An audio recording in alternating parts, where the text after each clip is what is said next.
김희정의 핫 키워드. 가장 뜨겁고 궁금한 국제 이슈를 분석하는 시간입니다. 문희정 국제정치평론가 전화 연결돼 있습니다. 평론가님 안녕하세요. 네, 안녕하세요. 네, 인도네시아 대선 결과 무려 한 달 만에 공식 발표가 나왔네요. 네, 그렇습니다. 현지 시간으로 지난달 17일 치러진 인도네시아 대통령 선거에서 조코 위도도 현 대통령이 55.5%의 득표율로 승리했다고 인도네시아 선거관리위원회가 공식 발표했는데요. 이 야권 대선 후보인 프라보워 수비안토 대인도네시아 운동당 총재는 44.50%의 득표율을 얻어서 11%포인트의 격차를 기록했습니다. 네. 이번 선거에는 인도네시아 전국 34개 주의 80여만 개의 투표소와 130개 대외 투표소에서 유권자 1억 9,300만 명 가운데 80%가 넘는 1억 5천만 명이 참여했는데요. 경비 절약을 위해서 인도네시아 사상 처음으로 총선과 대선, 지방선거가 같은 날, 그것도 오전 7시부터 오후 1시까지 6시간 안에 몰아서 실시되면서 선거관리 직원 456명이 과로사하는 안타까운 상황이 발생하기도 했습니다. 네, 지금 결과도 결과지만 그 과정에서 선관위 직원들이 이 과로사가 됐다는 거 큰 문제로 또 부각된 선거였는데 이렇게 네네. 과로사가 발생한 원인이 뭘까요? 인도네시아의 어떤 지리적인 특성도 사실 무시를 못하는데요. 네. 17,000개의 섬으로 이루어져 있고 동서의 횡단거리가 5,000km에 달합니다. 그리고 무려 이 한 나라 안에 시간대가 3개에 걸쳐 있거든요.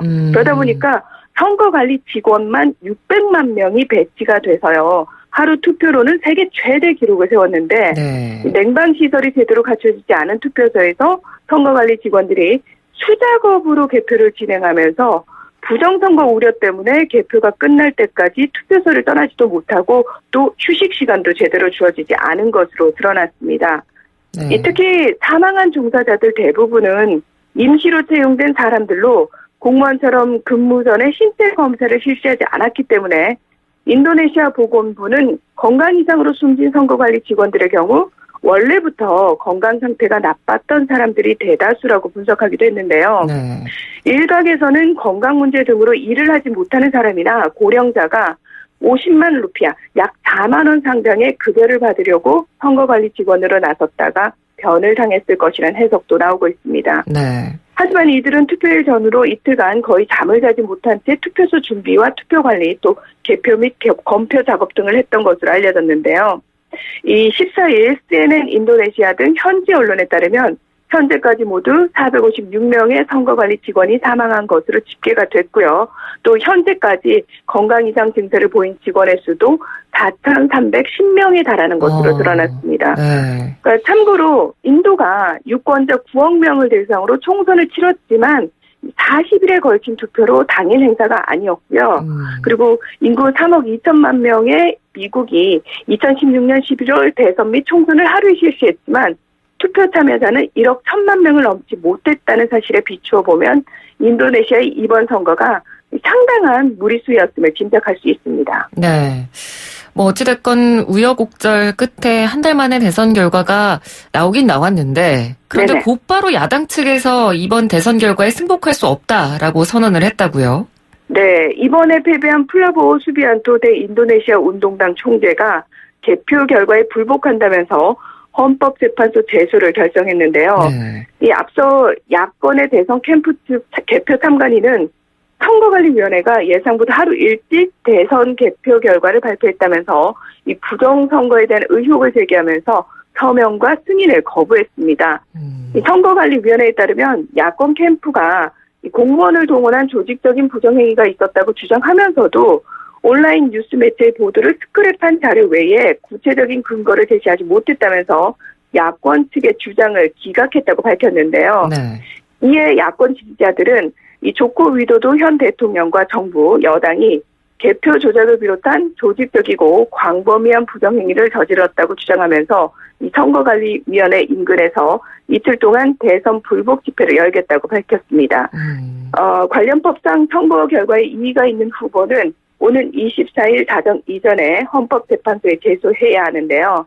인도네시아 정부는 현재 소요와 테러 등에 대비해서 선거관리위원회와 자카르타 시내 주요 시설에 군경 3만 2천 명을 배치한 상태입니다. 네, 뭐 아무래도 이 패배한 쪽에서는 결과에 당연히 의혹을 가질 수도 있긴 한데, 근데 문제는 이 프라보워 후보가 대선 결과에 불복했던 게 이번이 처음은 또 아니라면서요. 네, 그렇습니다.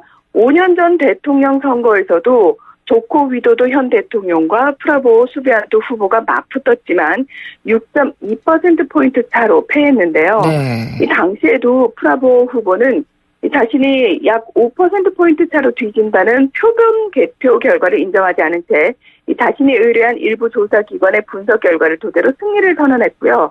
부정선거 의혹을 제기하면서 헌법재판소에 소송을 제기했다가 패소한 일이 있었습니다. 이 표본 개표는 선관위가 표본 정한 투표소의 투표함을 조사기관이 실제 개봉해 조사하는 방식인데요.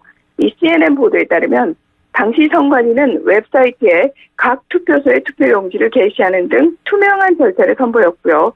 대검 결과는 선거 마지막 날 발표된 표본 개표 결과와 거의 일치한 것으로 드러났습니다. 네. 근데 사실 이번 선거에 앞서서 이 프라보워 후보 측은 지난해부터 꾸준히 부정선거 가능성을 거론해 왔는데요. 이 전문가들은 조코이 대통령과의 득표율 차이가 크지 않으면 개표 조작 등 의혹을 제기하면서 선거 결과에 불복하기 위해서 미리 포석을 깔아왔다 이렇게 분석하기도 했습니다. 네, 뭐 어떻게 보면 예상된 상황이 벌어진 거라고도 볼 수 있는데 그렇다면 이런 부분도 걱정입니다. 혹시 이번 불복 시위로 인해서 인도네시아 전체적으로 이제 내부적인 혼란이 좀 일어나지 않을까 이런 부분에 대한 우려도 지금 나오고 있잖아요. 네, 그렇습니다. 야권 지지자들이 상당히 과격한 시위를 이어가고 있는 상황인데요. 네.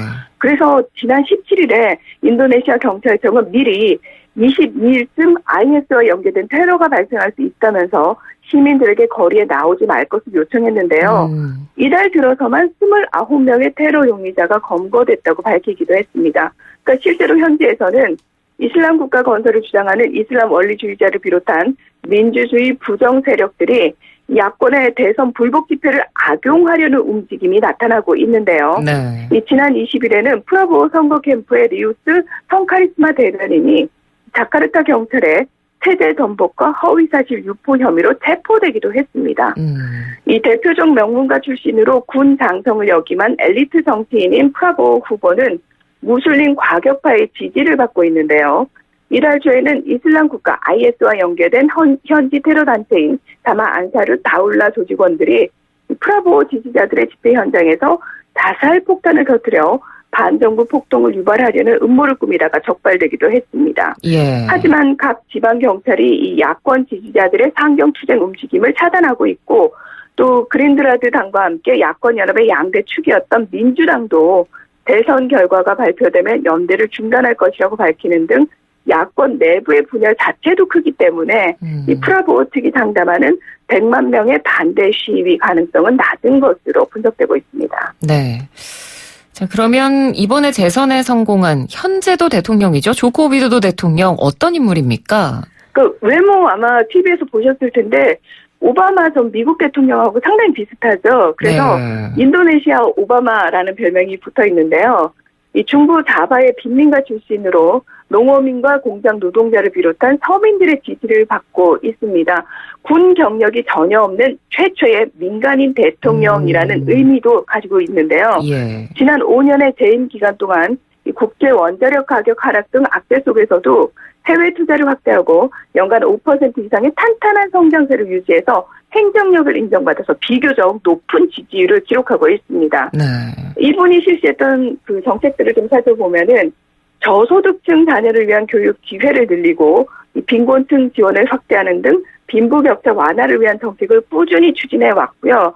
그러다 보니까 빈곤율은 역대 최저치인 10% 미만으로 떨어졌습니다. 그리고 더불어서 실업률도 5.6% 수준으로 낮아지는 등 인도네시아 경제를 안정화시켰다는 평가가 우세하고요. 또 그동안 경제 발전의 발목을 잡아온 열악한 도로와 항만, 전력 등 이 사회 인프라를 대대적으로 확충을 했고 보편적인 의료 보장 제도를 시행하기도 했는데요.